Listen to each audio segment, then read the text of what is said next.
ہم تو ان کو پریس کانفرنسز تک پی ٹی وی پہ چلا رہے ہیں، تو ان کو تو لیول پلینگ فیلڈ دی ہوئی ہے۔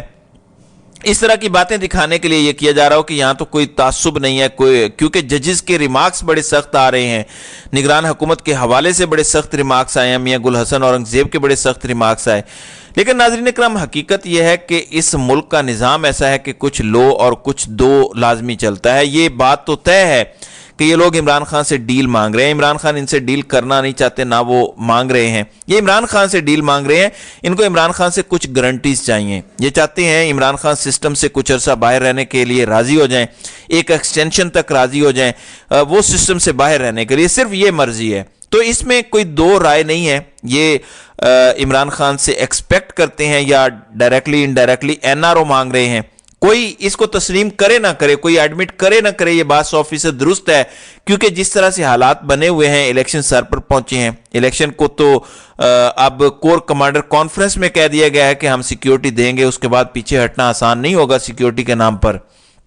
لیکن اگر دہشت گردی بھی ہو جاتی ہے تو غیر معینہ مدت کے لیے تو الیکشن ملتوی نہیں ہو سکتے، سر پہ کھڑے ہیں الیکشن، اور تحریک انصاف ایک سونامی بن کے کھڑا ہے اس گندے نظام کے سامنے، اور پتہ ہے کہ یہ سونامی سب کچھ بہا لے جائے گا، یہ سب کو نظر آ رہا ہے۔ اس کو کہتے ہیں سی بی ایم، یعنی کانفیڈنس بلڈنگ میئرز، شاید عمران خان کو بتانے کے لیے کہ ہم کچھ نرمی کرنے کو تیار ہیں، پارٹی آپ کی الیکشن لڑے گی، آپ تھوڑا سا سٹانس ٹھنڈا کر لیں۔ یہ خبر نہیں ہے، لیکن ہو سکتا ہے، یہ میرا تجزیہ ہے اس ساری صورتحال میں، کہ ڈیل تو ان کو چاہیے، ڈیل تو یہ مانگ رہے ہیں، آج سے نہیں مانگ رہے، 2 سال سے مانگ رہے ہیں۔ کوئی رابطہ ہو ڈائریکٹ یہ ضروری نہیں ہے، کوئی نہ کوئی بندہ بغیر بتائے مشورے دیتا ہے آ کے کہ یہ کر لیں، کسی ملاقات کرنے والے سے ملاقات کی جاتی ہے کہ جا کے یہ بات کرو، پھر وہ بات پہنچا دی جاتی ہے، تو اس طرح کے معاملات چلتے ہیں۔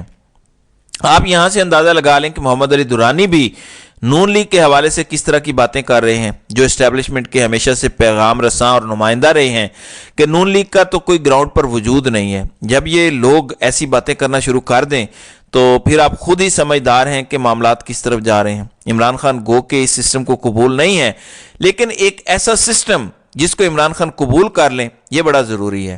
عمران خان کی قبولیت کہتے ہیں نا، عمران خان کی قبولیت نہیں ہے، یہ سسٹم تب تک نہیں چل سکتا جب تک عمران خان کو قبول نہیں ہوگا، یہ ہے گراؤنڈ ریالٹی۔ تو اصل میں سسٹم عمران خان سے قبولیت کا تقاضا کر رہا ہے، شروع سے یہی ڈیمانڈ تھی، کچھ کبھی مشورے آ رہے تھے کہ آپ 3 سال کے لیے نواز شریف کی حکومت تسلیم کر لیں، پھر 2 سال کے لیے تسلیم کر لیں، اس طرح کی باتیں کی جا رہی تھیں بیچ میں۔ تو بنیادی طور پر راؤنڈ اینڈ راؤنڈ کھیل ایک ہی ہے۔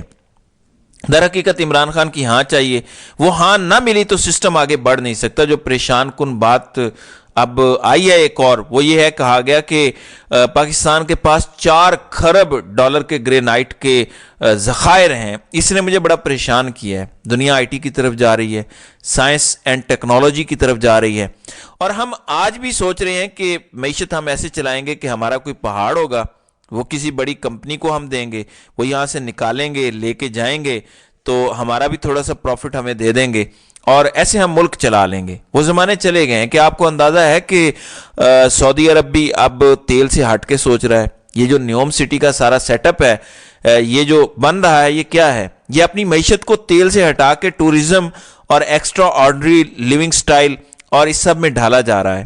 بڑے بڑے ممالک اب تیل، گیس، کوئلہ اس سے ہٹ رہے ہیں، اور وہ اپنے ذرائع آمدن مختلف ذرائع سے حاصل کرنے کی پلاننگ کر رہے ہیں، لیکن ہمارے ہاں ریورس گیئر لگا ہوا ہے۔ پچھلے 75 سالوں سے یہ پہاڑ بھی ادھر ہیں، یہی ریکوڈک کا سونا ہے، یہی تانبا ہے، یہی گرینائٹ ہے، یہی پنک سالٹ ہے، یہی سب کچھ ہے۔ تو آج تک پاکستان کے سارے مسائل کیوں حل نہیں ہوئے؟ اگر اتنے زیادہ ذخائر ہیں، آپ پاکستانی قوم کو بتائیں، لاکھوں لوگ جا کے یہ سارا کچھ خود نکال لیں تاکہ ملک ترقی کرے، لیکن یہ اتنا آسان نہیں ہے۔ کوئی بھی انویسٹمنٹ یا کوئی بھی ترقی، خوشحالی کی طرف جانا ہے تو ملک میں سیاسی استحکام اور قوم کی قانون کی بالادستی ہونی چاہیے۔ جب تک یہ نہیں ہوگی، آپ کے کھربوں کے ذخائر آپ کو فائدہ نہیں دے سکیں گے۔ افریقہ سے زیادہ امیر کوئی کانٹیننٹ نہیں ہے جہاں پہ سونے اور ہیرے کی کانیں ہیں، لیکن آپ ان کی حالت دیکھ لیں تو صرف ذخائر میٹر نہیں کرتے، اس کے لیے ایک منصفانہ سسٹم چاہیے جو بغیر صاف شفاف الیکشن کے آ ہی نہیں سکتا، کیونکہ یہاں سے تو بنیاد پڑتی ہے جمہوریت کی اور شفاف سسٹم کی۔ تو مجھے اس پر پریشانی ہے کہ اگر یہ سوچ ہے کہ معیشت ایسے چلانی ہے اپنے اثاثے بیچ کے، تو یہ تو ڈنگ ٹپاؤ پالیسی ہے۔ اثاثے تو ختم ہو جاتے ہیں، پھر ملک کا کیا ہوگا؟ اگر آپ نے ادارے نہ بنائے، قانون کے مطابق ملک نہ چلایا، تو ملک کا کوئی مستقبل نہیں۔ اور یہ بات کہنا کہ یہ تاثر سوشل میڈیا پر دیا جا رہا ہے کہ ریاست اپنا وجود کھو رہی ہے، یہ صرف آپ کی کم علمی ظاہر کرتا ہے۔ اور مجھے بڑا افسوس ہے اس بات پر، سوشل میڈیا عام عوام ہے، یہ کوئی بورڈز نہیں ہے جو آپ کو بتایا گیا ہے، یہ کوئی سوشل میڈیا گروپس نہیں ہے، عام عوام ہے جو اپنی ٹویٹس کرتی ہیں، جو پوسٹ کرتی ہیں فیس بک پر، ٹک ٹاک پر، یہ عام عوام ہے۔ ان کی بات کو سمجھیں اور اس کے مطابق پالیسی بنائیں۔ اگر آپ کو بنیادی چیز ہی نہیں سمجھ آ رہی کہ یہ عوام ہے، تو آپ پالیسی کیسے اچھی بنا سکیں گے؟ اس پر فیصلہ سازوں کو ضرور غور کرنا چاہیے۔ تو ناظرین کرام، آپ کی اس ویڈیو کے حوالے سے کیا رائے ہے؟ آپ اپنی رائے کا اظہار کامنٹ سیکشن میں ضرور کیجیے گا۔